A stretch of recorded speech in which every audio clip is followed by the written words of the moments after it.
"Sir, this is a private group class. Maybe check the beginner's lane."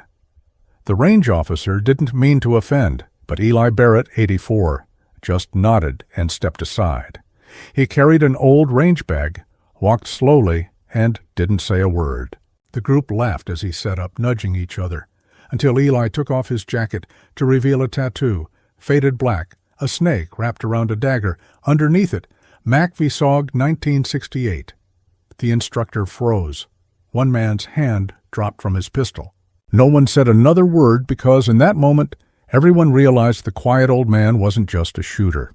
He was a ghost they'd only read about. Type respect. If you believe some stories speak loudest without a single word.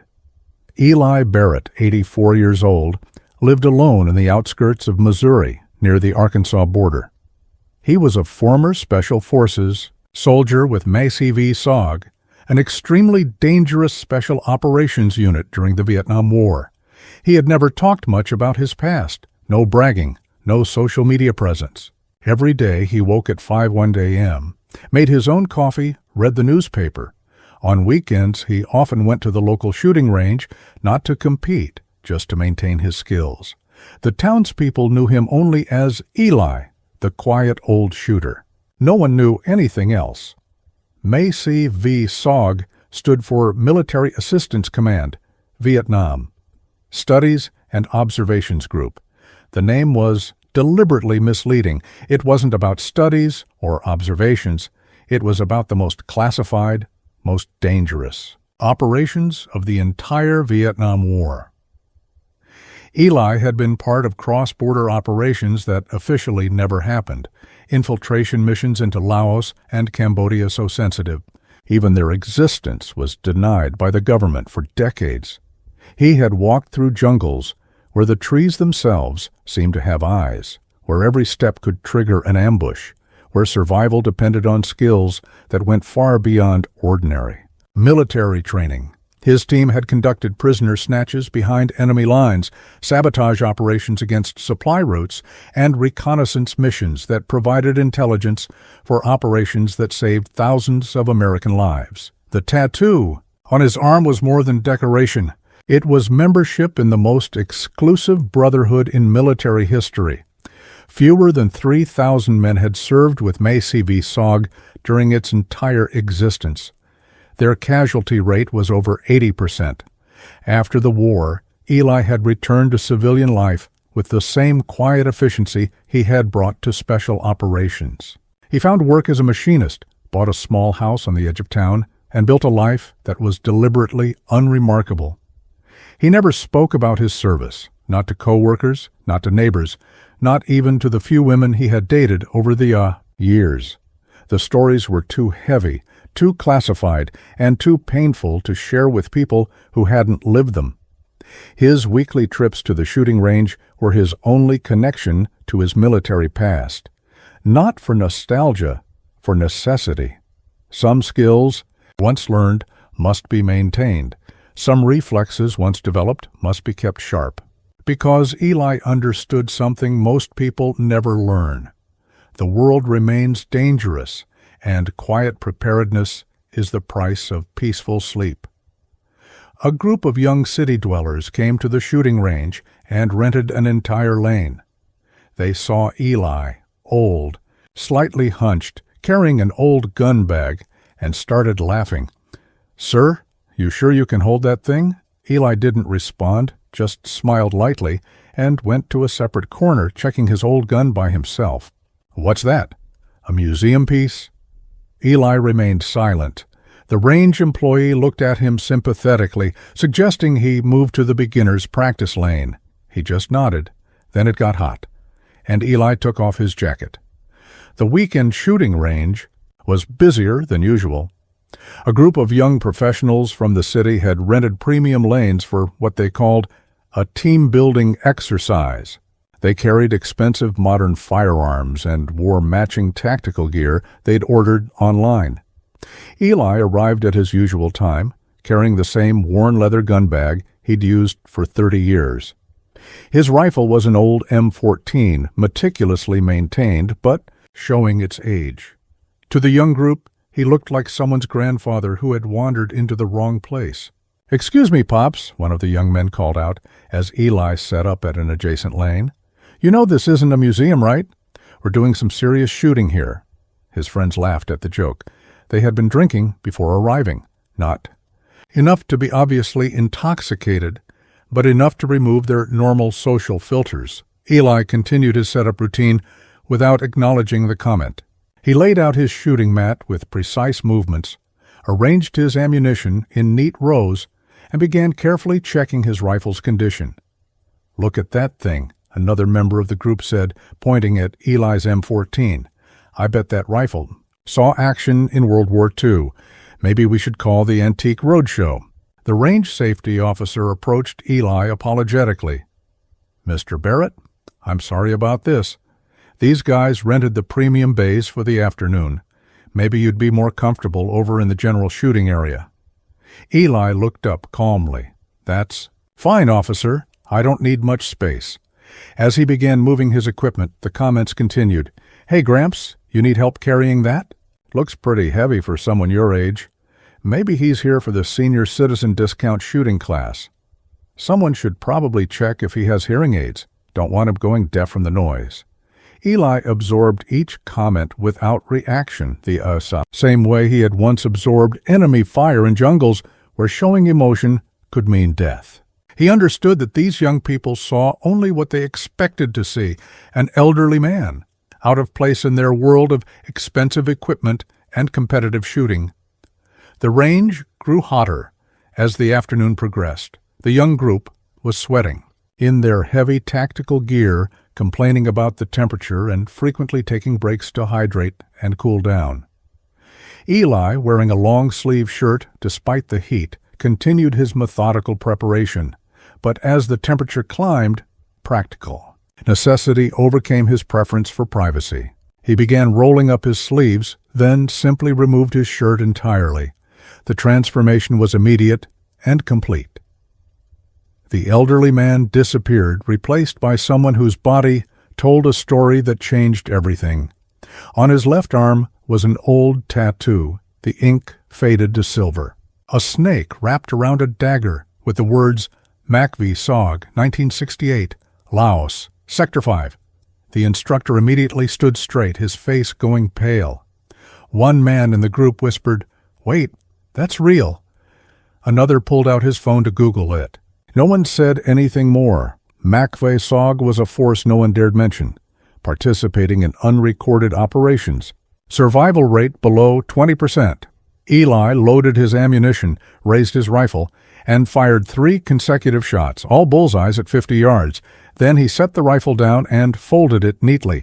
A young person stepped forward and said quietly, "Sir, I didn't mean to." Eli just nodded. It didn't respond. The tattoo wasn't decorative. It was documentation of something most people would never understand, and that the government had spent decades trying to forget. MACV SOG operations were so classified that even their existence was denied for 30 years after the war ended. The men who served in these units were forbidden from discussing their missions, their locations, or even their unit designation. The young man who had been making jokes about antiques was now staring at his phone, reading Wikipedia articles about special operations in Southeast Asia. His face grew progressively paler as he learned about cross-border missions, prisoner extraction operations, and survival rates that made conventional infantry service look like summer camp. "Jesus Christ," he whispered to his friend, "these guys had an 80% casualty rate." The range instructor, a former Army sergeant himself, understood immediately what he was looking at. He had read books about MACV SOG, had heard whispered stories from older veterans, but he had never met anyone who had actually served with the unit. "Everyone, stop shooting," he announced to the group. "Right now." When Eli raised his rifle, the range fell completely silent. His stance was perfect, his breathing controlled, his movements economical and precise. The rifle seemed to become an extension of his body rather than a separate tool. 3 shots, 3 holes in the exact center of the target, not grouped around. The center, but overlapping in a space smaller than a quarter. The distance was 50 yards, not 50 feet. A challenging shot for experienced marksmen with modern equipment and perfect conditions. Eli accomplished it with a rifle older than most of the people watching, using iron sights in less than 10 seconds from the time he raised the weapon. When he lowered the rifle, the silence stretched for almost a full minute. One of the young men who had been making jokes approached slowly, his hands visible and non-threatening. "Sir," he said quietly, "I want to apologize. I didn't know. I didn't understand." Eli looked at him with eyes that had seen things no civilian should ever see. "You couldn't have known," he said simply. "Most people don't." Another member of the group, older and more serious than the others, stepped forward. "My grandfather was 82nd Airborne in Vietnam. He told me about SOG, said they were the scariest guys he ever met." Eli nodded slightly. "Your grandfather was a good soldier, I'm sure." The range instructor approached with obvious respect. "Sir, I need to ask, is there anything you need? Anything we can do?" "Just treat the range with respect," Eli replied. "Firearms aren't toys, they're tools. Serious tools. If this made your heart ache, leave a comment. No soldier should face this kind of humiliation." The instructor signaled for the entire group to stop shooting, saying, "Give the man the lane." "We're not qualified to share it," Eli declined. "No need, just respect the range. That's all." Another veteran, about 60 years old, recognized the tattoo and stood at attention in salute. The group gradually dispersed, no one laughing anymore. Eli sat and rested for 10 minutes, said nothing more, then quietly packed up and left. The range employee approached and said quietly, "Next time, sir, the lane's yours. No questions." Eli nodded lightly, his eyes still cold, as they were back in the day. The transformation in the group was immediate and complete. What had begun as casual mockery became respectful silence, then something approaching reverence. The young professionals who had been joking about museum pieces and senior citizen discounts now understood they were in the presence of someone whose service had been legend even among other special forces units. One of them approached the range instructor. "What exactly was Maxi VSOG? I looked it up, but..." The instructor shook his head. "Son, what you can look up is just the surface. Most of what those men did is still classified. What I can tell you is that they did the jobs that were too dangerous for regular special forces. They went places that officially didn't exist and did things that officially never happened." Another member of the group had called his father, ETU, Vietnam veteran. "Dad, I'm at a shooting range with a guy who has a Mac V Soggy tattoo. Is that real?" The voice on the phone was quiet for a long moment. "Son, you show that man respect. Those were the guys who went into hell, so the rest of us didn't have to."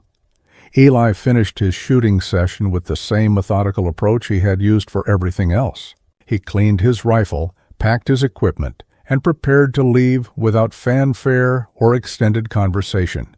But something had changed in the atmosphere of the range. The young group watched him with the kind of attention usually reserved for celebrities or heroes, not intrusive attention, but respectful observation.